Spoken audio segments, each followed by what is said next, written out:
So guys, my name is Georgia Miruszenko and I will be your host for today, and we're going to change the vibe a bit. So we've got two amazing content creators here with us today, and we're going to talk about content creation and how they've used networking and content creation to start a business and get paid from it.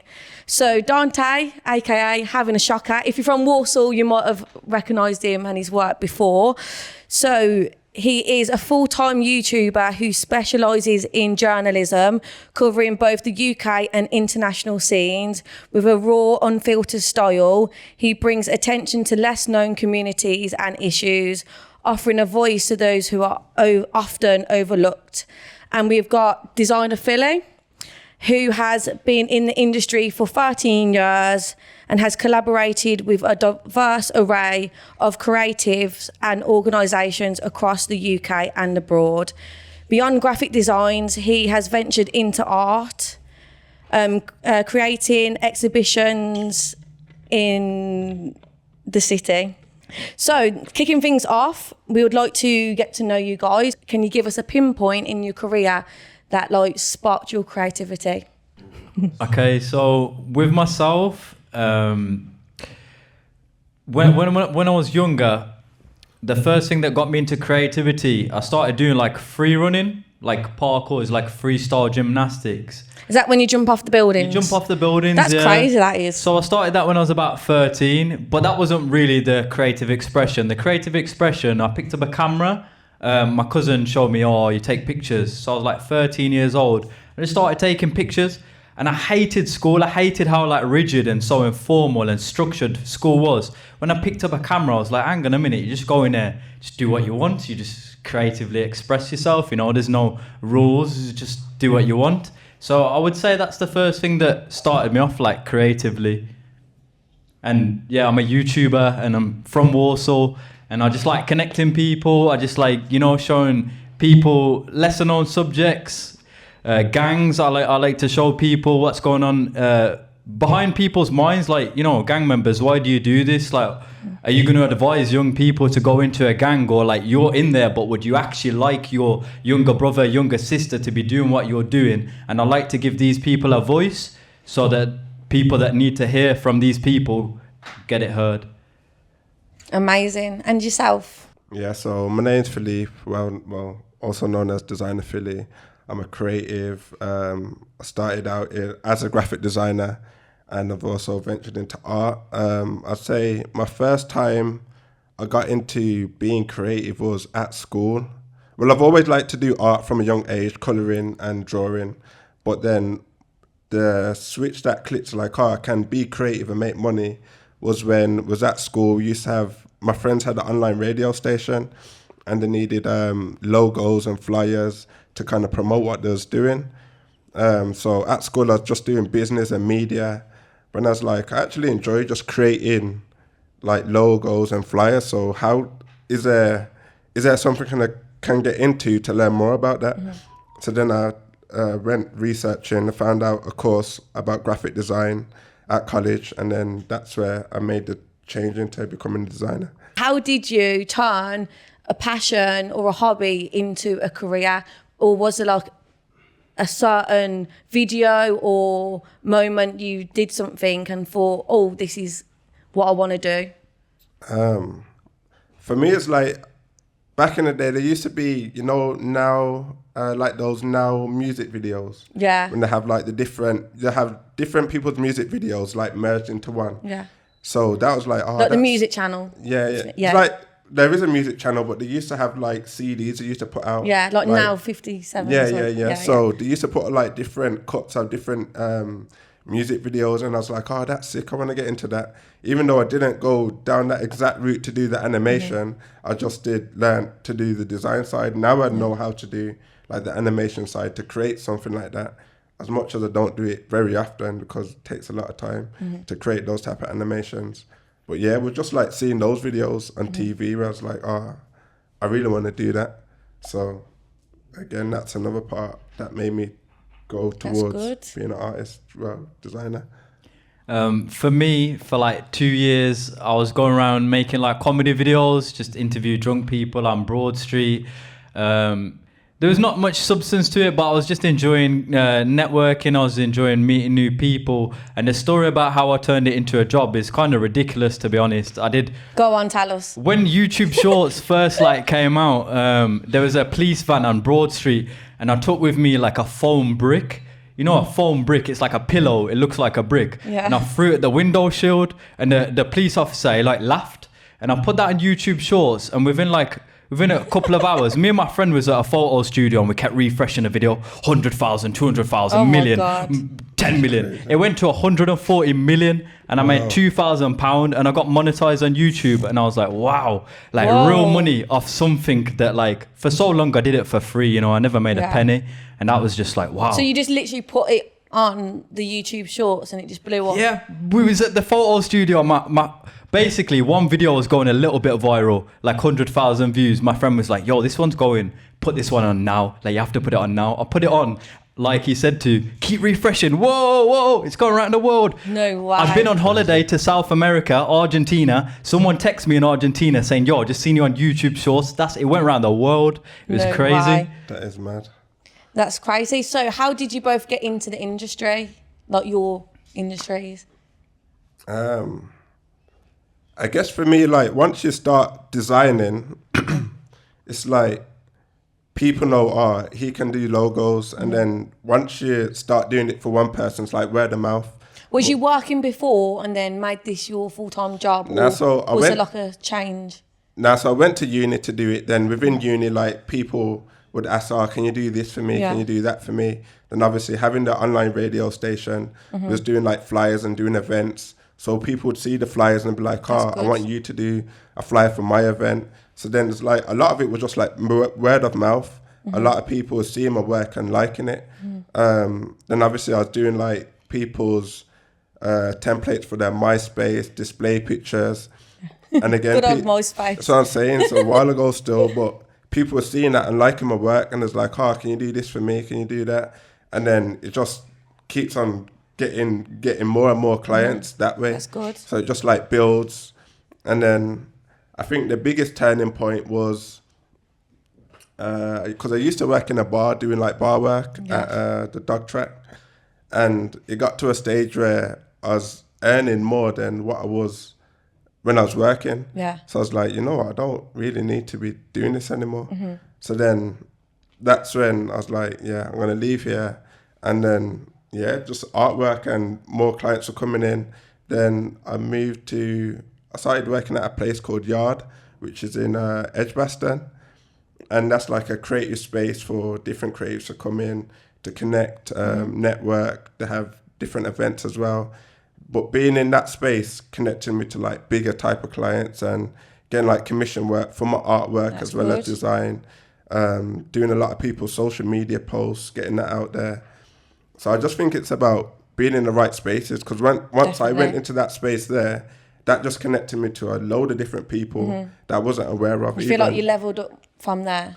Yeah, big time, because it just exposed me to people that are similar to me and want services, design services as well as being an artist. It's having that space there. I had my first art exhibition. So again, people coming into space, seeing my artwork, me promoting myself on social media. What sort of content. artwork do you prefer doing the most? What is you? So you said you had your own art exhibition. What sort of art? I'll say it's pop art, because I use a lot of things that are connected to me, my culture, and just things around me. So there's art pieces on gold teeth. There's art pieces around black women, hair, just anything to do with me and my culture growing up. That's what I like to create. And then with my style, I use a lot of lines and black and white images, but pops of color. So again, that's what draws a lot of people into it, because there's not a lot going on. It's very simple, but it's still effective. Yeah. Complex simplicity, I like to call it. Yeah. It's very simple, but it works. Yeah, definitely. So that's what I'm intrigued. I want to see it. Yeah, I'll share it with you after this. For myself, as I said, I was creating these comedy street interview videos for a while. About last year, I went to Newport, Wales, and I don't know if anyone in this room's ever been to Newport, Wales, but it's probably the most depressing town in the UK, No, realistically. never been there. So grey. And I was just filming what's going on in the town, and I titled the video, "Is this the most depressing town in the UK?" And that video was my first like long video, because obviously you got the shorts, but the long video to blow up. And I was like, okay, I want to do this as a career, as a job. So this is where the market is. I like to do this. I'm gonna have to find a midpoint. So I was like, okay, like grassroots journalism, freelance journalism kind of thing, then just showing people what's going on around the UK and around the world. And then how it's evolved now is like, I really like to tell people stories. So I just came back from Ireland and Northern Ireland, and I met an ex-IRA member.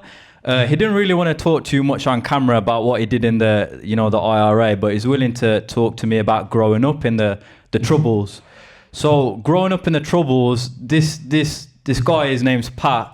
At 9 years old, he got shot by the British military. At 11, he was in a bomb explosion, and his arms, like he's got all these scars on his arms. And just going around these places and learning these stories, it motivates me way more than the monetary like reward. You know, you see the money going into your bank account. Yeah, it's nice, but to realize that there's so many untold stories in this world, and there's a free market for anyone really. Like, you could have everyone in this room go around and get other people's stories, and there'd still be a market.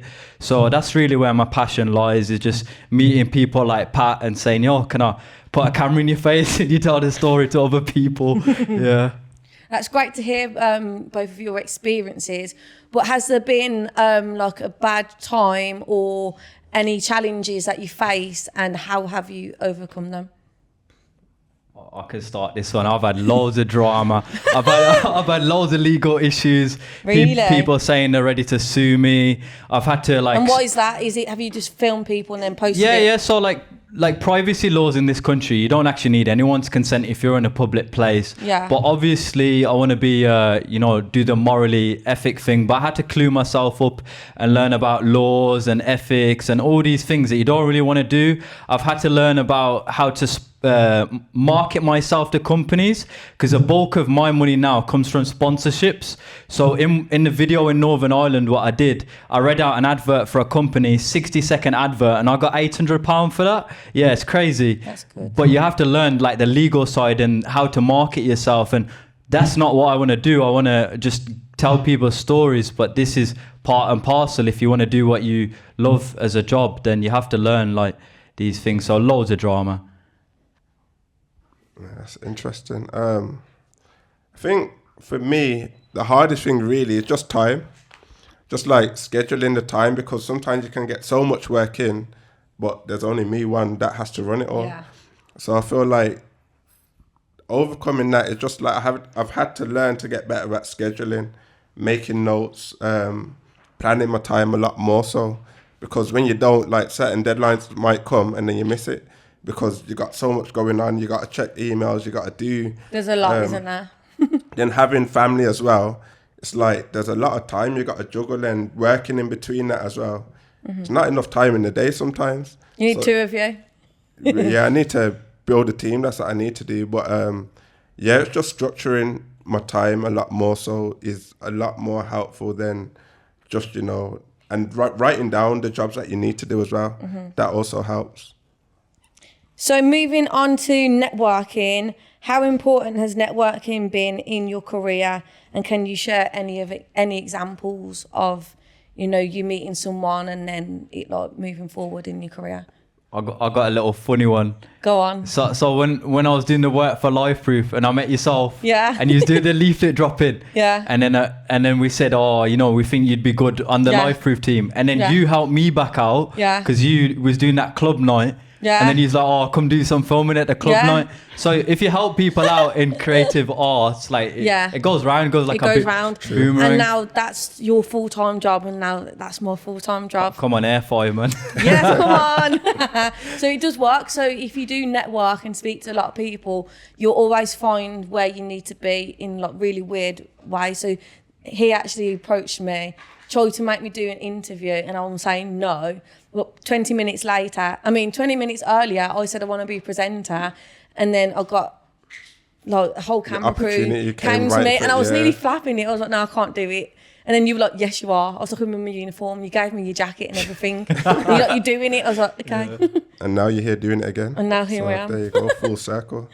But yeah, I think networking is a big thing, especially in the creative community, because it just opens you up to so many opportunities for work. You don't know who might need your service. Yeah. So it's like, because again, I used to work with Life Proof and That's All Media as well. And again, because when you have good relationship with people and you don't leave on no bad terms, again, it gives you opportunities for like me sitting here now. If I left on bad terms, I probably wouldn't be able to sit down and have this talk with you.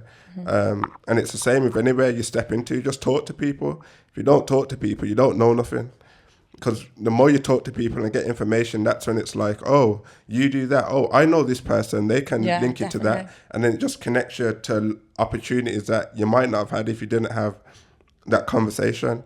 Even when you're out and you're just talking to random people, you might think they're just a random person, but you don't know who that person knows.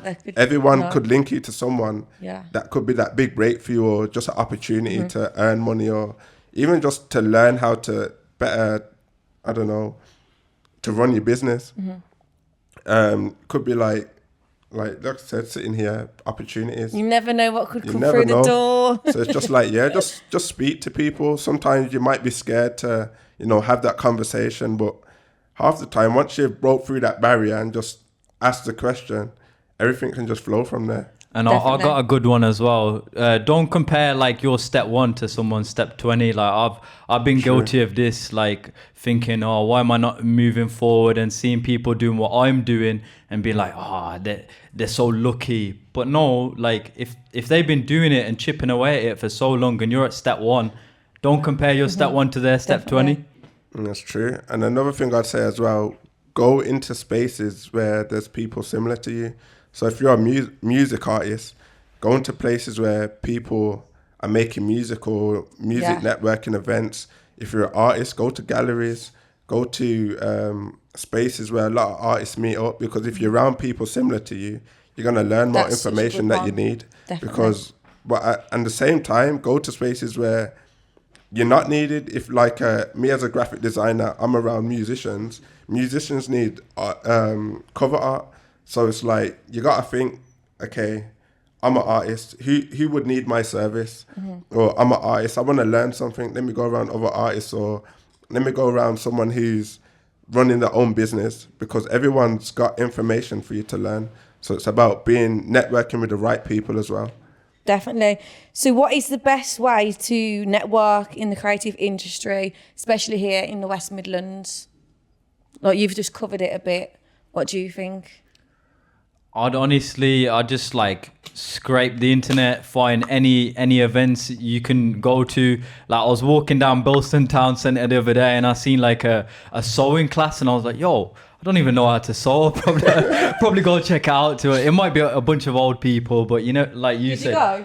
I'm gonna go. Just do random things, innit? Like, if you apply yourself to something that you've never thought about doing, that's how you grow creatively. Because I don't know that going to that knitting class or sewing class, that's going to open up a creative idea that allows me to grow as an artist. So you never really know. Just do something without the expectation of like thinking what you need from that. Everyone in today's society, a lot of people put emphasis on getting something back from doing stuff. Right. But if you just do something for the sake of doing it, you might realize that, oh, wow, I grew a lot from that, or I gained a lot from that, Yeah, I think it's sometimes, again, you have to step out into places where you might feel uncomfortable. Definitely. So when you just stay where you're comfortable all the time, you're not going to learn and you're not going to grow, because you're just comfortable in that space. When you step out into spaces where you don't really know people, or it's not an environment you're used to, that's where you kind of push yourself to grow and learn to communicate with different types of people. So, and again, answering your question with creative spaces, again, looking on, like you said, looking online, looking on Eventbrite, look for creative hubs in and around your area. Like I said, there's one in, Edgbaston, Ladywood. I'm going to have a look at that one. Yeah, Yard's a good place to go to. Again, it's like, places where you feel welcome as well and feels like home. You can just be there and not feel like, oh, I shouldn't be here kind of thing. But sometimes you might feel that way, but you got to push through it. Like it's just your head telling you can't be there, but you can be anywhere you want to be. It's just, you know, just have some faith in yourself. I did, I was the host at an event the other day, and it's the first time me ever getting on the stage with a microphone. I was crying all day. I was like, I can't do this. I literally went and I was like, everyone was like, you can talk for England, you're made for this. I was like, yeah, I can do it. I got on the stage and absolutely loved it. I was like, why was I crying? But it's because I've never done anything like that in my life, and I was absolutely petrified. But like you said, if you don't step out your comfort zone, then you'll never know what could be. And I've got another one. Me personally, I seen a lot of rappers in Birmingham, and I just got everyone's email, and I was just emailing, and then it led me to meet this like big Scottish gangster, and I did an interview with him, and he's given me a network of people, like access to gang members who, like, with what I'm doing, I want to interview these people. So literally, if you see someone in your area doing something that you want to do or you want to learn about, like, just find their email, find their Instagram, and just reach out to them. Most times they'll get back to you, to be honest. If you don't ask, you don't know. Yeah. It's as simple as that. Like, it's not going to hurt you to write a message to someone from you not being disrespectful or anything. Just send them a message, or I'm interested in this. Sometimes I might not get back to you, but as you probably saw online, some people constantly send the same message over and over again. And it could be that 50th time that person looks and be like, let me respond to this person to be consistent. So again, that's another thing as well, consistency. Definitely. Like, not just giving up halfway through, just keep going. Amazing. Are there any organisations that you know of that you'd recommend to creative people to help them grow their skills? Grow their skills. I'm not too sure about growing their skills. I guess Life Proof, they do different things. Shout out to Life Proof. Life Proof. Yard have different events. I know I keep saying Yard, but Yard. Powered by Can is another organisation based in West Brom. They do different opportunities for funding. Right, then Multi Stories, I think they're based in West Brom. They help a lot of creatives and artists as well. Off the top of my head, that's all I can think of at the moment. In and around the YouTube space, I personally last year signed up to this like online course called Creator Now. The like best thing about it was you join a Discord and everyone in there is trying to become a YouTuber. So like you submit your work to them and they'll roast it. They'll be like, this was terrible, that was terrible. But every time, and they do it live. They do it live in front of like 100 people, and you're like, bloody hell, you're sweating. You know what I mean? Oh God, he's said that about my work.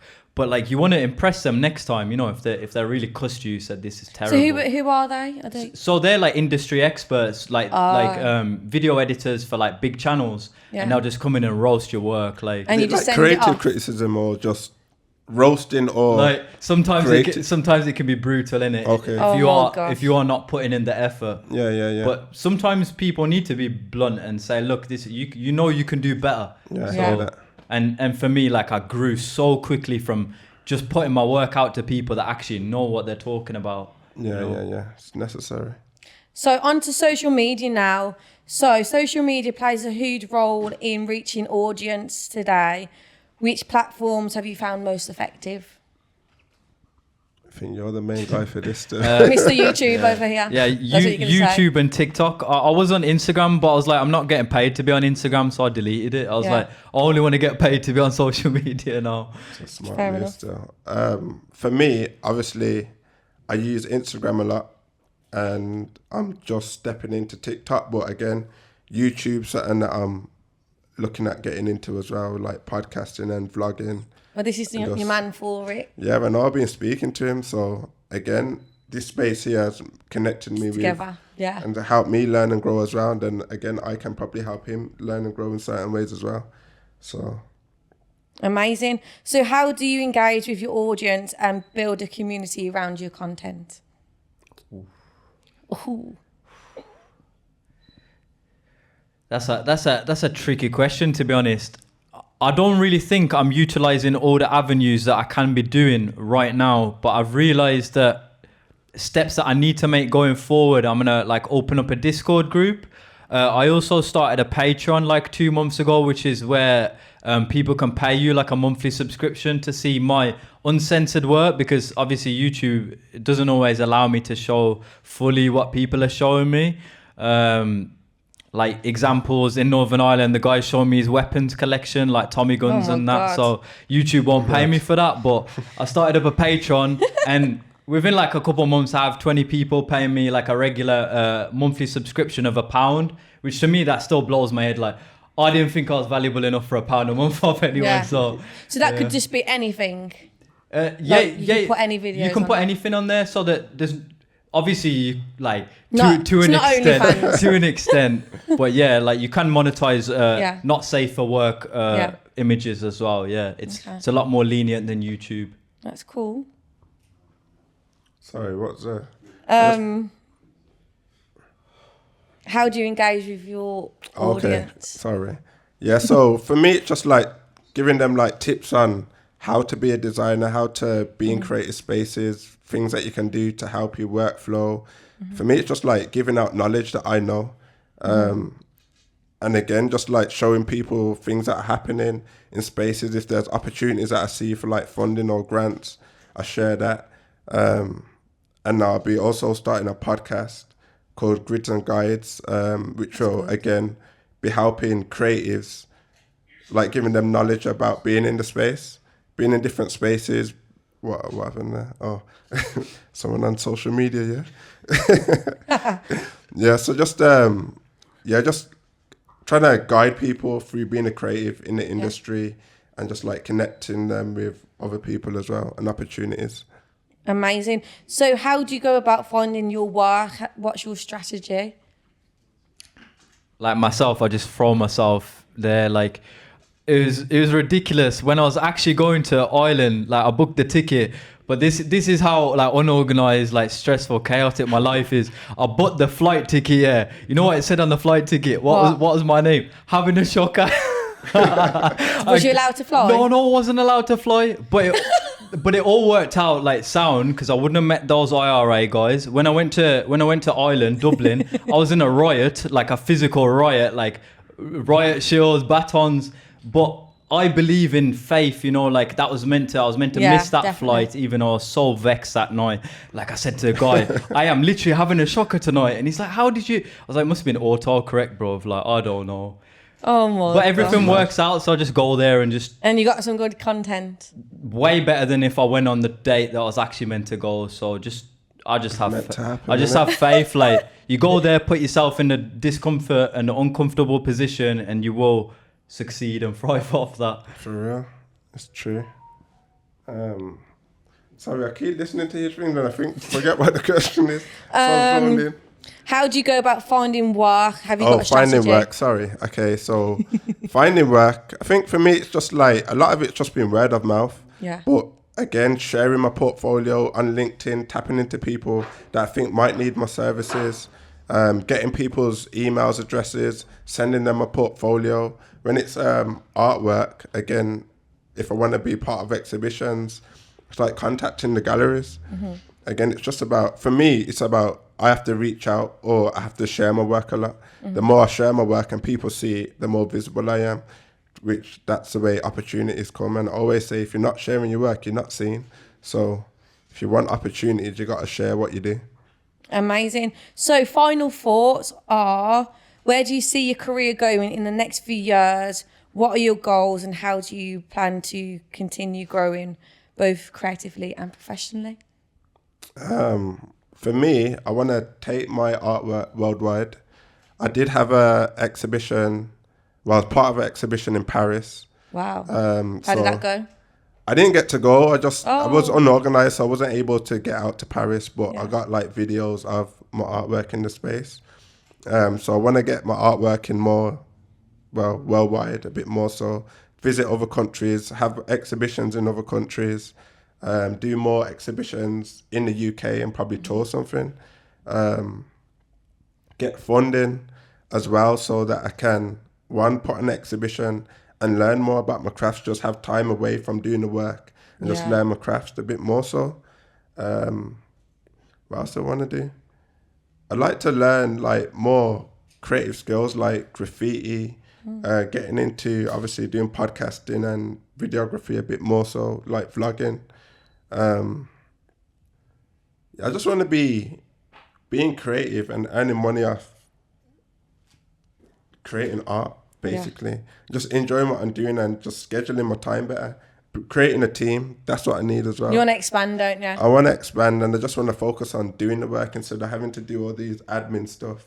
Like, obviously, it's part of the journey in it, but it's getting to a stage now. If I can have the help to control all the admin stuff, I can focus on my craft a bit more so. So that's what it is. Exhibitions, growing and helping more people with the podcast, which will gain more opportunities, touring my exhibitions and traveling more with it. Yeah, sounds great. So for myself, like this month just gone, like was my highest earning month. I made close to like £3,000.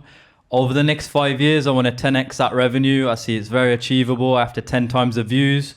To do that, to achieve that, I definitely need a team around me, some like young creatives that are motivated and driven.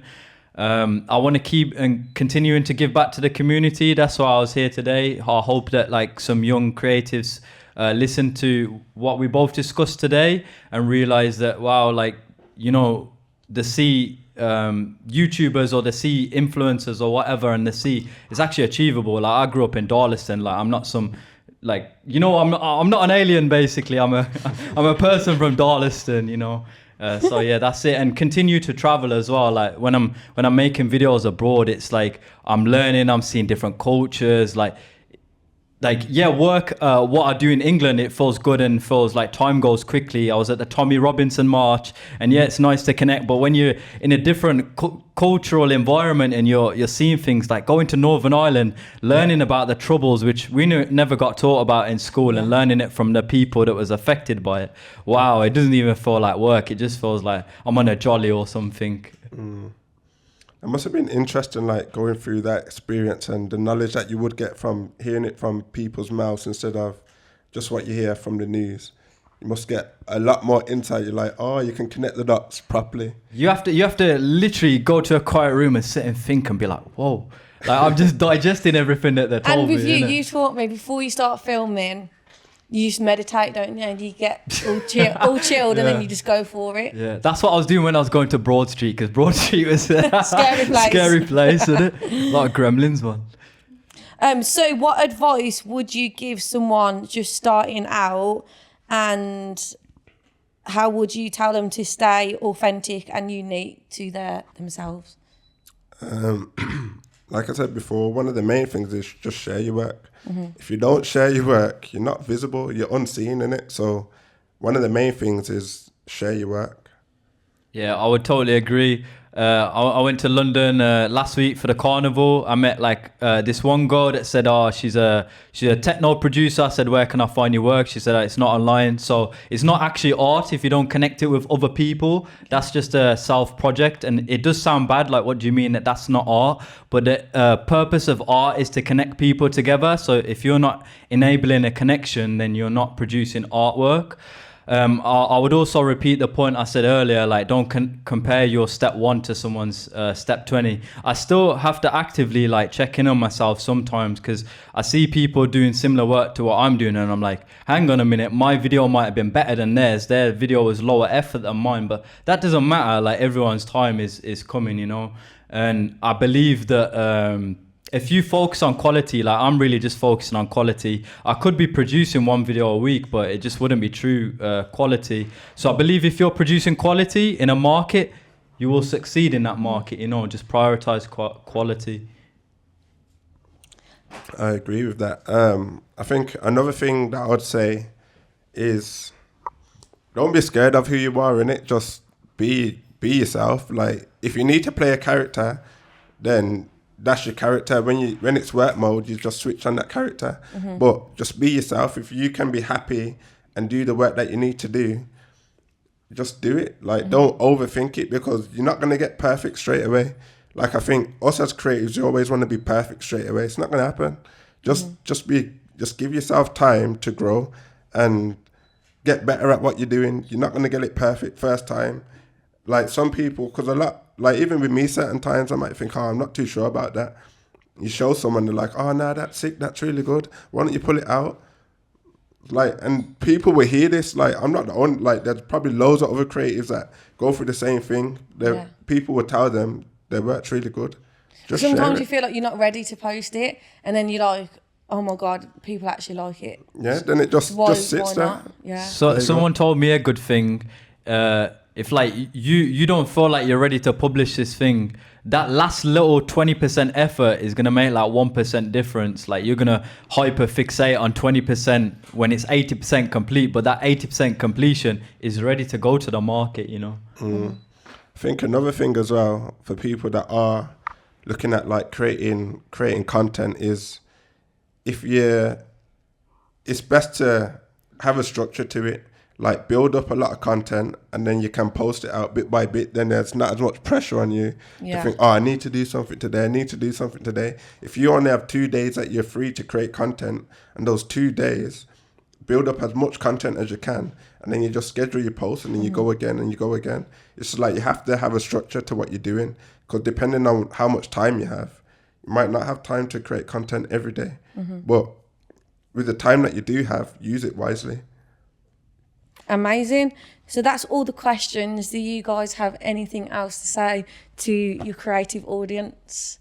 Any motivational speeches, you know? Anything?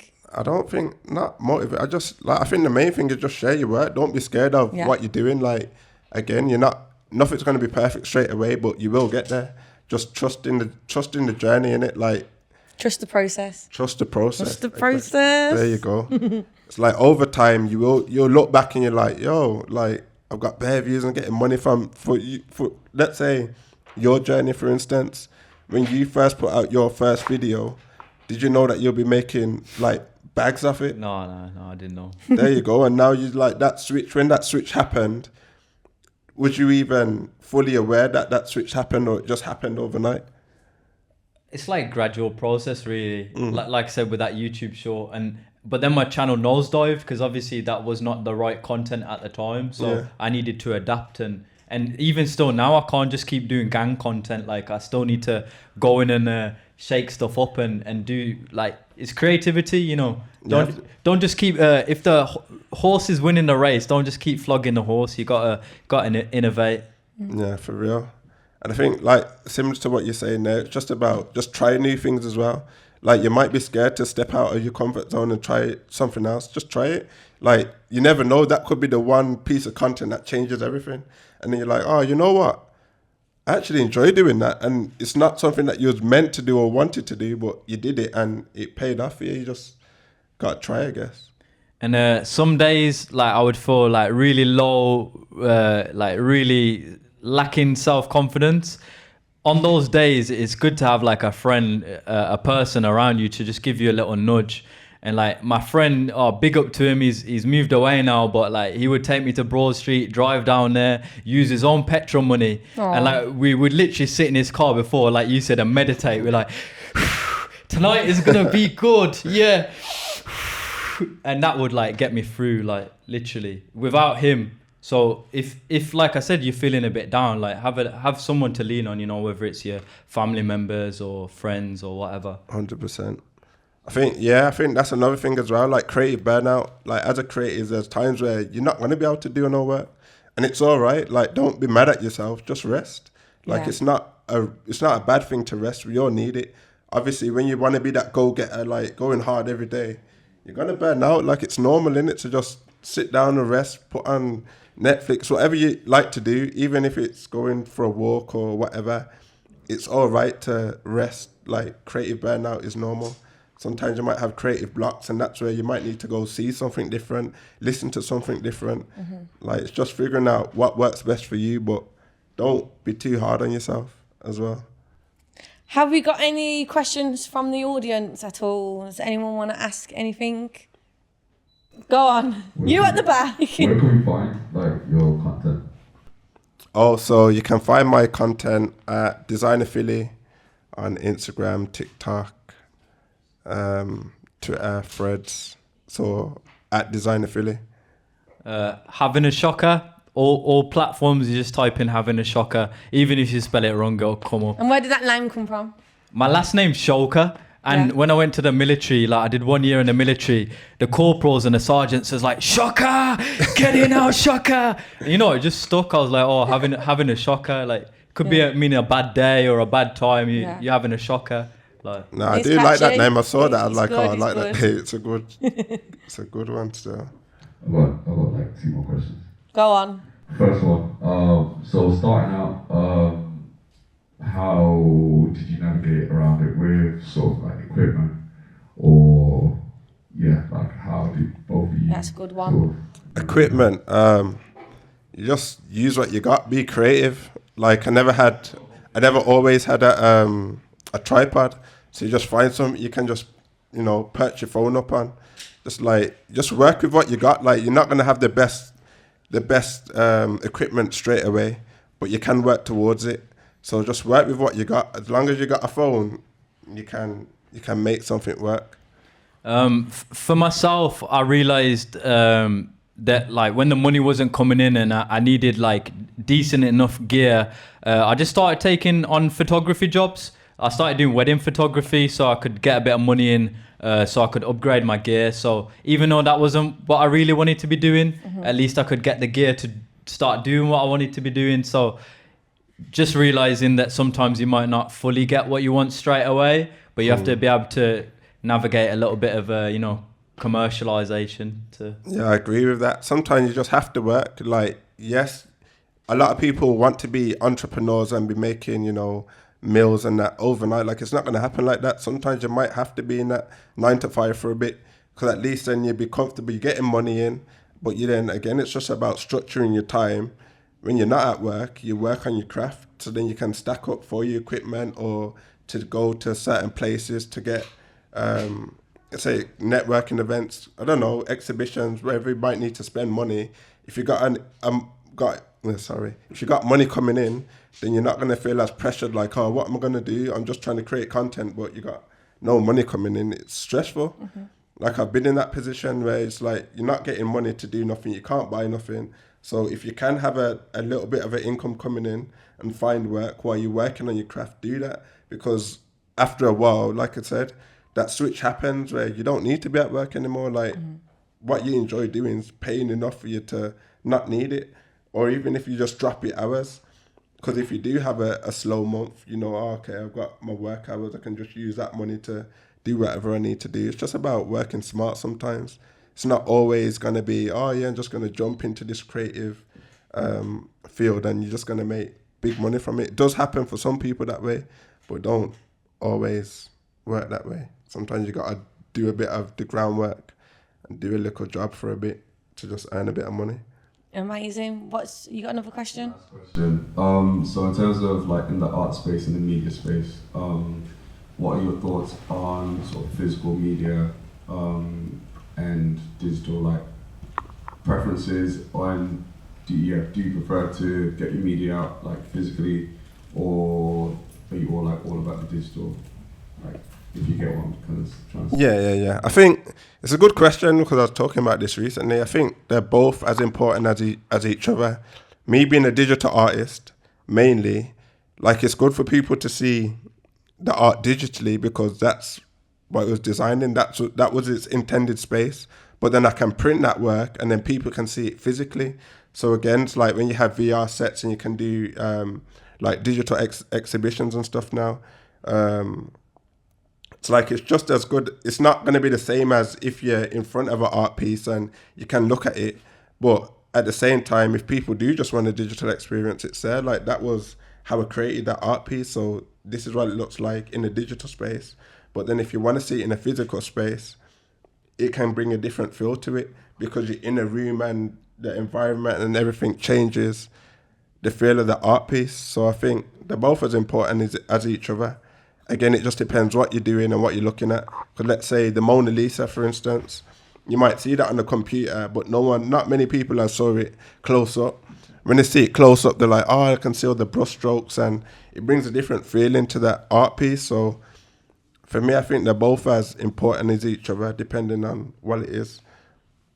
For myself, digitally, I believe for media is the biggest pool size of people I can actually have. So my work will remain on the media, but one thing that I'm realizing that I need to place emphasis on is that big tech companies, their policies are always changing. So if you're under the form of, like, let's say TikTok, I've had 2 strikes on my account. Like, they could just delete my account and pull a third of my revenue. So eventually I will have my own website where I distribute my own media, because if you're in control of the keys, then it is your thing, you know? Facts. Yeah, it is good to have, like you're saying, being self-dependent with certain things, like having your own website, and having places where your work sits in its own world, not having to be on social media or anything. These things do help, but again, it's good to just have, you know, your own website or a place where people can go outside of social media to see your work. And I guess even you being in this space here, that's you being in a physical space, and then people can see your work in a digital space. So again, I think both are as important, because you being in physical spaces can open you up to more people seeing what you're doing in the digital space. That's true. I didn't think about it like that. Yeah, it's just I think they're both as important as each other. Where's this random fly come from? Anything else? Well, I think that's it. Thank you so much for telling us your journey. It's been amazing.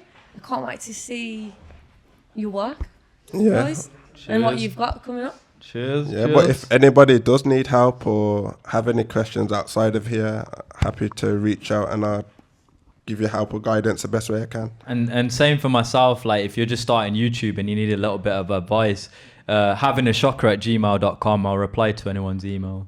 Oh, it's lovely. Thank you. Peace and love, guys. Thanks, guys.